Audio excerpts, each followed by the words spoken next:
Hello প্রিয় দর্শক, আজকে আমরা আপনাদের দেখাবো ফ্যাক্টরিতে একটা প্যানেল বোর্ড কীভাবে ওয়ারিং করতে হয় এবং কমপ্লায়েন্স অনুযায়ী কাজ করতে হয়, যেটা দিয়ে আমরা আরএসসি অডিট ফেস করতে পারবো।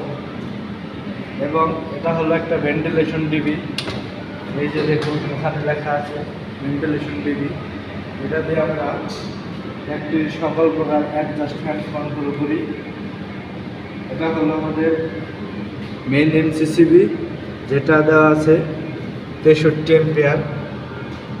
আর এটা হলো একটি ম্যাগনেটিক কন্ডাক্টর, পাশে আছে একটা রিলে, আর রিলের জন্য একটা সার্কিট ব্রেকার। এটা দেওয়ার কারণ হলো আমাদের ফ্যাক্টরিতে যে ফায়ার ডিরেক্টর লাগানো আছে, যদি কোনো দুর্ঘটনা হয়, ফায়ার আসে, তাহলে এটা অটোমেটিক সার্কিটকে বন্ধ করে দেয়, তাহলে ডিবি ডিসকানেক্ট হয়ে যায়।